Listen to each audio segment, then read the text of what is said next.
Hello everyone, and welcome back to my channel where I make things in SFML using C++. This video is the second in a series called Blupi Empire Presentation. If you haven't seen the first episode, be sure to check it out. This video series is a progress presentation for a fan game that I am making, which is called Blupi Empire. As always, Blupi Empire is open source and available on GitHub. Now you know what Blupi loves? Tomatoes. He absolutely loves to grow tomatoes. He loves how it makes him so strong. So my next feature will be to add the functionality of growing tomatoes. And for that, we need to give the shed a click button. There, that was simple. Now to figure out how to have Blupi grow tomatoes. Before I can do anything in code, I need to make a 2D tomato sprite. These glue bombs look kind of like tomatoes. I could use those, or I could re-render the tomatoes using the Planet Blupi assets. We will see. I know that I will need to make new tomato elements, so I will have to make that simple functionality first. Now let's make it possible to pick up the tomatoes.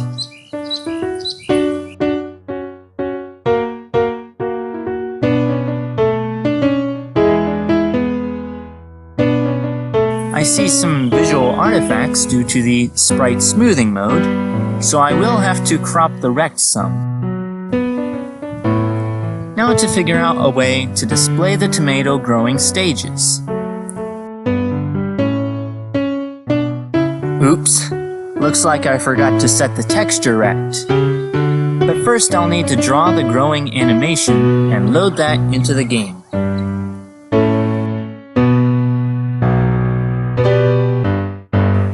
Now to move Blupi to a position randomly and then have him grow some tomatoes.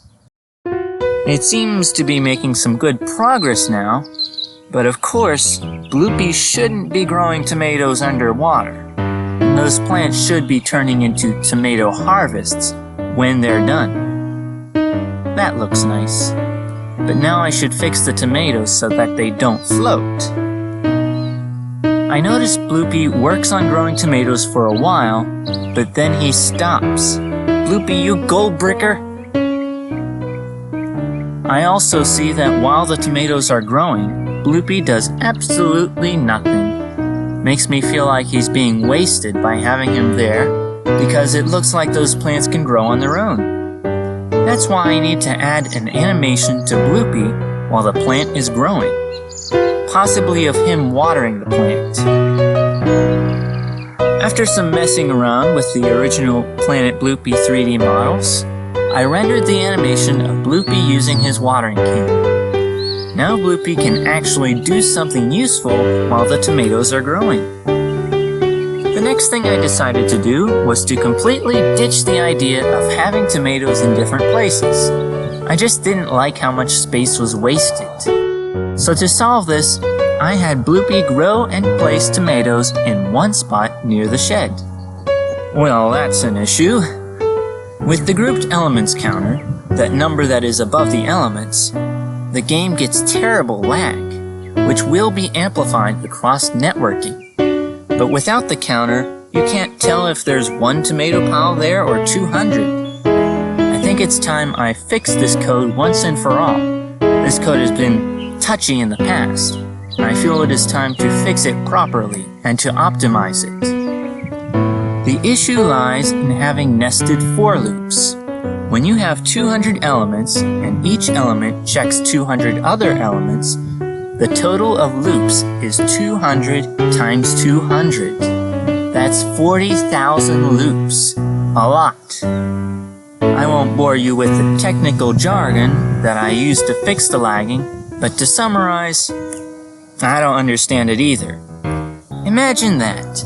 Now tomatoes can be added free of clutter, and the user can see how many tomatoes are actually there. That concludes the progress for this video, but before I close, I want to tell you about some wonderful verses in the Bible. Ephesians 2:8. For by grace are you saved through faith, and that not of yourselves, it is the gift of God. Verse 9, not of works, lest any man should boast. Romans 3:28, therefore we conclude that a man is justified by faith without the deeds of the law.